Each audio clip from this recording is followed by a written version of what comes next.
What's happening, y'all? Welcome inside the Fantasy Stock Exchange. Bush coming at you solo today to bring you an ADP risers and fallers overview from the month of June. What we're basically going to be doing on this channel every month is going over the biggest risers and fallers in ADP. We're going to be seeing who's, going higher than they were a month ago, who's on the way down in terms of their stock for fantasy. We're going to be going over these guys position by position, and we're going to investigate why. Why are they rising? Why are they falling? And is it warranted? This isn't going to be a super in-depth breakdown necessarily. I know you guys are used to me going super in-depth on things, but this is just going to be a general overview of public perception for if you own these guys in Dynasty, for example, what their price is looking at right now, or if you're doing mock drafts for your upcoming redraft league, or if you're in Underdog fantasy drafts yourselves. We're going to be using Underdog ADP because it's for paid leagues and it's really sharp right now. It's not necessarily the, Yahoo Fantasy or NFL.com people that go into drafts and draft a kicker in the 6th round. This is like legitimate real money drafts, so it's as accurate as possible. As always, guys, we are on the road to 5,000 subscribers. We're closing in on 4,000 right now. So if you haven't already done so, please subscribe to the channel, like this video if you enjoy, comment any of your thoughts down below. Any comments will help us in the YouTube algorithm. So if you have nothing to comment, just say that you enjoyed or that you didn't enjoy. We appreciate that nonetheless. We're going to hit the intro and we're going to get right into this.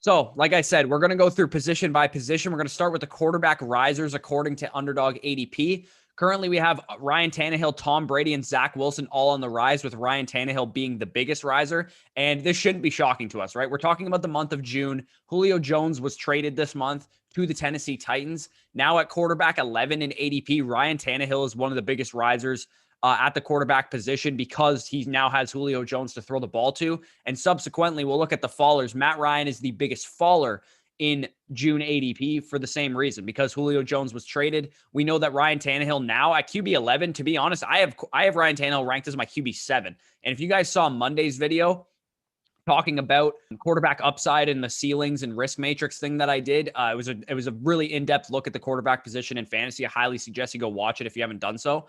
I talked about Ryan Tannehill as being a guy that is going to be a big-time target of mine for that reason, because he has A.J. Brown and Derrick Henry and Julio Jones to take pressure off of himself and keep the boxes light, make it easy on him. And then we see Tom Brady as well. He's another guy that's on the rise. I'm not sure why. There's no real news that came out about Tom Brady aside from, the fact that he has a lot of weapons, and that shouldn't be news to anybody. But I talked about it in depth on Monday's video. These two guys are in that tier 4 of quarterbacks, as I classified it as. And they're big-time targets of mine because I think they're just going way undervalued. So these are guys that I'm definitely targeting Underdog drafts and redraft leagues, whatever the case is. In the 8th, 9th, 10th round, when you're getting Tannehill and Brady and Stafford and Joe Burrow and sometimes Jalen Hurts there, you know that those guys can return high-end value. And that's exactly what you want when you're taking a quarterback in that range, because if you're taking, a 13th, 14th round quarterback, you know that he probably doesn't have an elite ceiling. But with these guys, they do have an elite ceiling. And I think their value should be more similar to the 7th, 8th round, as opposed to the 9th, 10th round, where you're getting them for the most part. And then our final riser at the quarterback position, we have Zach Wilson. Zach Wilson is just a complete riser for me because we have all this news surrounding the Jets, and it all bodes well for Zach Wilson, right? We've heard Elijah Moore is balling out in training camp or OTAs or whatever they were doing. Morgan Moses was added to the offensive line a couple days ago, so now they have 2 solid offensive tackles with Becton and Moses. They have a first-round guard in Elijah Vera Tucker. Corey Davis was signed. Elijah Moore, like I said, balling out in camp. Keelan Cole apparently is performing well in camp for whatever that is worth. Presumably, those are the 3 starting receivers. Then we got some buzz about Michael Carter as well. The whole Jets offense is very buzzy right now, which makes sense why Zach Wilson is rising in ADP. And I also think because of the quarterback-friendly coach and scheme, there's no specific news, but I think from a dynasty perspective, people are realizing that there shouldn't be too much of a difference between Justin Fields, Trey Lance, Trevor Lawrence, and Zach Wilson. And I know that Zach Wilson doesn't offer as much as a rushing threat as compared to Justin Fields and Trey Lance, but he still offers some as a rushing threat. And he has a better situation, in my opinion, than all of those guys. So when you look at it from a dynasty perspective, whenever he's lacking this season, I think the Jets front office and the Jets coaching staff is going to go out and get it, right? They're going to, if he needs a tight end, if he needs a number 1 wide receiver, if he needs more line help, if he needs a star running back, they're going to go get it for him because they've proven that they're willing to do that already. And that's exactly what you want to see from a front office when you invest in their rookie quarterback or their young quarterback from a dynasty perspective. You want to see the front office do whatever they can to make that guy successful. And the past couple of years, the quarterbacks that have worked out, especially the ones like Josh Allen, who weren't necessarily superstars coming out, that's what their front offices did. They built around those guys. So Zach Wilson on the rise, not a shock to me. And a couple fallers that are pretty obvious to me, obviously, Deshaun Watson and Aaron Rodgers continue to slide, and that makes sense, right? The more we get into the offseason, the further these guys are going to fall until their situation clears up, because we know that they're not at camp right now. They're holding out. They're in a legal, standoff right now. So they're going to continue to fall in price as the offseason goes on while they're not on their teams. So we'll get into the running backs real quick. We have a list of a lot of pretty bad running backs. Nobody on the high end is really rising a ton, but we see the Jets backfield, and I think they're kind of interesting to me because Danny's going to be breaking down the Jets backfield sometime this week. Either yesterday you would have seen that video, or tomorrow you're going to see it, talking about the AFC backfield situations. But this situation will definitely be one to monitor in camp and in preseason games. We've heard a lot of reports about Michael Carter potentially being the starting running back, and it won't be, taking him long to take over that backfield from Connor Hughes, who's the athletic beat reporter for the Jets. And we've also heard the opposite side of things, right? We've heard Tevin Coleman's familiarity with the Jets offense is going to give him an early edge to win that backfield competition. From my perspective, I'm assuming that Tevin Coleman is going to be the starter right away, right? Michael Carter wasn't a first round pick. He wasn't a second round pick. He wasn't a third round pick. So Carter is going to really have to outperform Tevin Coleman. I think he's capable of doing that. I think he's the more talented running back. But when you look at the situation objectively, they brought in Tevin Coleman because he's familiar with the system. He was with Saleh and Mike LaFleur in San Francisco. So they're going to give him the first crack at the job because he's the veteran. They're going to trust him more. So Michael Carter is going to have to earn that job. And we're going to see that play out in camp, in preseason, and early in the regular season as well. So if you draft Michael Carter, who is on the rise also along with Tevin Coleman, you're going to have to take into account the fact that you're probably not going to be able to use him right away. He's not a guy that is going to come out week one and get 20 carries. He probably won't ever have that kind of role, in my opinion, but he's not going to come out right away and be the lead dog of this backfield unless he's just phenomenal in the offseason program and in the preseason. So the next guy that I wanted to talk about that I thought was interesting was Giovanni Bernard is actually a big riser as well. He was the next biggest riser, and no real news has come out about Giovanni Bernard. And the one thing that I think we can take away from the Gio Bernard signing for the Bucs backfield is how it affects Leonard Fournette. And the reason I say Leonard Fournette and not Ronald Jones is because we know that Ronald Jones is just an early down back at this point in his career. He hasn't really shown too much in terms of pass protection or in terms of catching the ball because he's never really had that skill set, but we know he's a tremendous runner of the ball. They had a role specifically in mind for LaShawn McCoy last year. And the reason I think the Gio Bernard signing is significant is because we saw LaShawn McCoy get that first crack at the third down role, right? We saw him come out week one in New Orleans and run 20 routes, and Leonard Fournette was actually inactive for that game. So maybe that's why LaShawn McCoy got that role. But we saw as soon as Leonard Fournette came into the fold, they completely phased LaShawn McCoy out of the backfield because he was so ineffective in that role, right? He was dropping passes. He was, he looked slow. He couldn't make anybody miss. Once Shady proved that he couldn't do anything on third downs, Leonard Fournette quickly took over that role in the backfield. And you can see in the game logs, the amount of routes he was running, the amount of targets he was getting, that was his role, right? The big concern we had with Fournette and Jones last year was pass protection. Neither of them were good in pass protection. I think Leonard Fournette's third down role as the third down back in the offense might be in question with this Gio Bernard signing. And I tweeted this out earlier today, but 63 running backs recorded at least 30 snaps in pass protection last year. The Buccaneers running backs ranks in pass protection were very different, right? Gio Bernard was significantly a better pass protector than both Ronald Jones and Leonard Fournette. And in terms of PFF grade and pass blocking efficiency, you can see that played itself out. Ronald Jones actually significantly better than Leonard Fournette, according to Pro Football Focus, in pass protection last year. So kind of interesting that Fournette is actually the third down back. But I'm not interested in Gio Bernard himself, per se, for all that being said. But I do think the impact will be felt on the back of Leonard Fournette. So he's a guy that I think people are just assuming is going to be the third down back. I think we need to temper expectations a little bit for Fournette. What does it mean for the entire backfield? It probably means we shouldn't draft any of them, right? That's probably what it means. But in best ball specifically, I do really like this backfield because they're going at a point in a draft that they can return a lot of value just because obviously we know if one of Fournette or Jones gets injured, the other one is going to be very valuable. And on a week in, week out basis, these guys are interchangeable. Like Bruce Arians doesn't care about our fantasy teams. He's going to use them however he sees fit. And one week Jones is going to get a touchdown and a big play. The next week Fournette's going to get a touchdown and a big play. It's just going to be a very messy situation from a redraft perspective. But in best ball, I really do like this backfield as one to target because of that redraft stigma that people are going to associate with them. But we know you don't actually have to choose when to start them in best ball. So as far as the rest of the running backs on the rise on this list, James White and Tariq Cohen were on the rise, but they're not guys that I want to be investing in for redraft purposes specifically, because you absolutely never know when to start these guys. Like they're going to have some games where they catch 6-7 passes and score a receiving touchdown and maybe a rushing touchdown as well. But that's going to happen maybe once this year where they have a ceiling game like that. We know that they're floor plays. And in best ball specifically, you don't want floor plays. And then from a redraft perspective, you're never going to know when that ceiling is coming. So in both formats, I don't like targeting late round pass catching running backs like James White and Tariq Cohen. If I'm going to target anybody, I'll target a guy like Nyheim Hines, who I believe has some big play upside. But when it comes to James White and Tariq Cohen, these guys are strictly floor plays.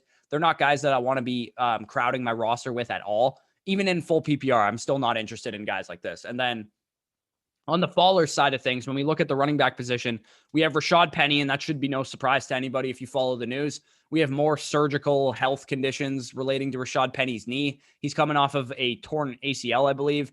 He's a guy that I'm just not even willing to spend a draft pick on at this point. This is a guy that clearly just can't stay healthy. He's coming off of a serious injury. He's never been healthy in his career. We know that Chris Carson isn't the model of health either, but it's not like they're just going to thrust Rashad Penny into a role if he isn't healthy himself. They're probably, if Carson goes down, they'll probably run a committee. Maybe they'll sign somebody off the street, like a Le'Veon Bell or something like that, and bring him in. I think if Carson goes down, if people, their rationale for drafting Rashad Penny is that he's the handcuff to Chris Carson, I think we need to temper expectations, because if Carson goes down, I don't think Penny's just going to get some huge workload. That doesn't make any sense to give an injured player that kind of work. Some rookie running backs that haven't really received some buzz also in the fallers category with Kenny Gainwell and Chuba Hubbard. I mean, these guys they're behind pretty solid starters with obviously with Chuba Hubbard behind Christian McCaffrey. I don't think he's seeing the field unless Christian McCaffrey gets injured. And then Kenny Gainwell might be, the new Boston Scott. But how much is that really worth for a mobile quarterback in Jalen Hurts, who's probably not going to check down a whole lot? And we know that Miles Sanders is going to get a majority of the early down work. So neither of these guys are really of huge interest to me. Maybe Chuba Hubbard's of interest to me in best ball in a tournament format because he's a handcuff and a high value handcuff. So if Christian McCaffrey goes down, he's going to have some value. But aside from that, I'm not really interested in either of these guys. And then I think when you look at the big one, right, like the big faller on this list that is really significant and makes a lot of sense to me is Melvin Gordon. We heard from the Broncos brass, Vic Fangio said that this is going to be a committee early on between Mike Boone, Javonte Williams, and Melvin Gordon. But Javonte's taking first-team reps in OTAs and in mini camps. And the reason is because Melvin Gordon isn't there. And I'm not overly excited about Javonte getting those reps because obviously if Melvin Gordon were there, he'd probably be splitting them or Melvin would be getting them. And Javonte would have to earn his stripes. But it's not a good sign for Melvin Gordon specifically, his fantasy value, that Javonte Williams is already getting first team reps, because if he has that continuity and that chemistry with the first team offense going into training camp, who's to say the Broncos aren't just going to immediately give him the starting job in preseason games and in training camp and then into the regular season? Obviously that's what we want as Javonte Williams, stands and truthers. But from Melvin Gordon's perspective, it's just making him a complete waste of a draft pick, in my opinion. If you spend a 7th, 8th, 9th round pick on Melvin Gordon, you're not even really getting that early season buzz and early season production that you could have gotten from, if you guys followed the channel last year, you know that I was kind of in on Mark Ingram at his price because I thought early in the season he's going to get out to a hot start and you might be able to trade him. I don't even think we're going to get that out of Melvin Gordon based on the way that things are trending. And it bodes well for Javonte Williams, but I'm not getting super, super high on him yet until I see some preseason games and things of that nature. So to the wide receiver position, we have some risers and fallers there as well. Mostly impact from the Julio Jones trade on this list. Obviously, we see Russell Gage and Olamide Zaccheaus as big-time risers. Obviously, with Julio Jones now no longer in the fold, there's nobody behind Calvin Ridley on that wide receiver core to command any targets, and Russell Gage is probably the biggest beneficiary of the Julio Jones trade outside of Kyle Pitts on the Atlanta Falcons. And then we see on the reverse angle of it, we see Josh Reynolds absolutely swan dive in ADP, right? He was a guy that we were looking at, and we're like, holy shit, behind AJ Brown, there's nobody else to catch passes in that offense. But now that they have Julio Jones, that pretty much kills Josh Reynolds from a fantasy perspective. So he's a guy that I probably wouldn't even draft at this point. And then we see the Jets, again, the more Jets stuff. We see Elijah Moore on the rise, Denzel Mims on the fall, because Elijah Moore is just absolutely, blowing up his training camp and his mini camp.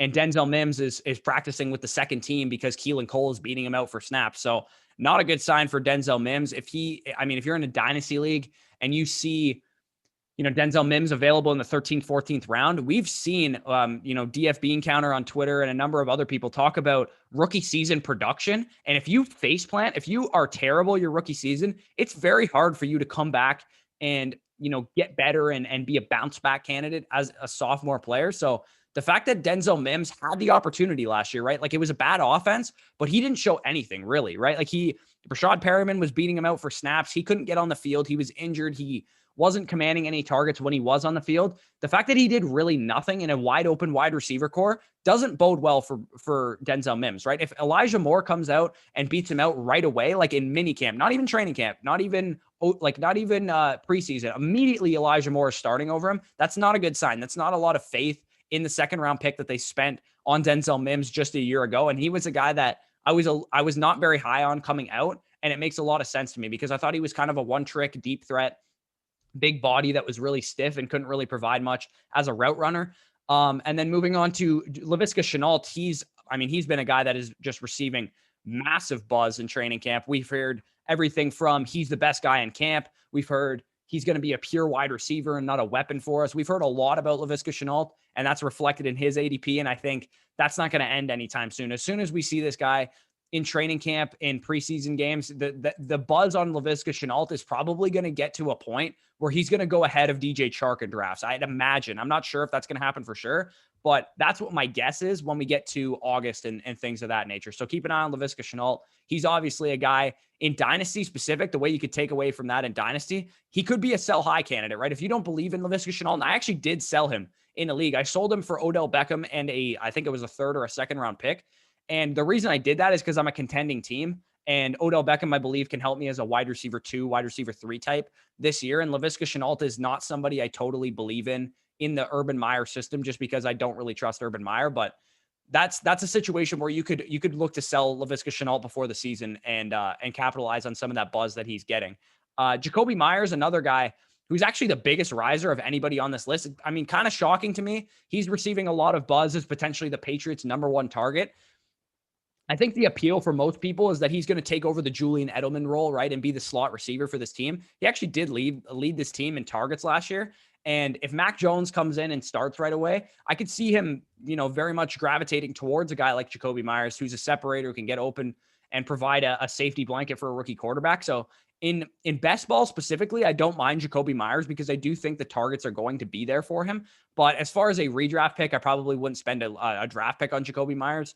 I'd imagine he's more of a low ceiling type option, but I mean, I think you could do worse in underdog drafts in the 17th, 18th round when you're looking at guys that probably have no ceiling whatsoever. Jacoby Myers could definitely provide you with some splash games, given the target volume that he might see. And then we see a bunch of, older wide receivers, Sammy Watkins, Mike Williams, John Brown, and Emmanuel Sanders, all guys on the rise. And they kind of fit into the same bucket for me. They're all guys that have either disappointed in the past or they're, older players. And I think a lot of these guys are going to end up being more fantasy relevant than people think.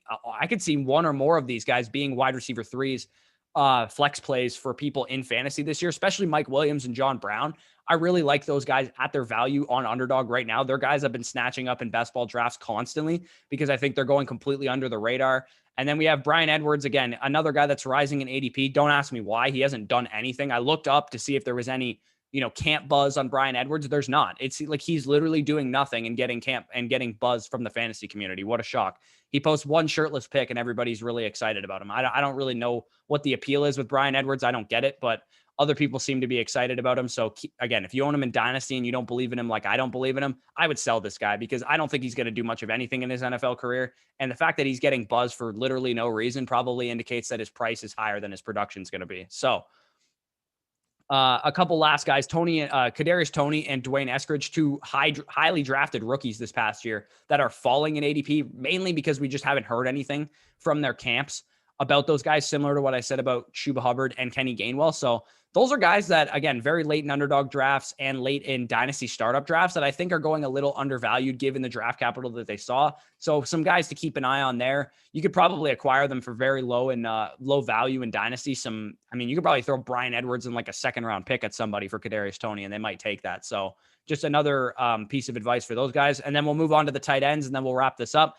We have Gerald Everett, Kyle Pitts, Adam Troutman, Hayden Hurst, and Jared Cook all in the risers category.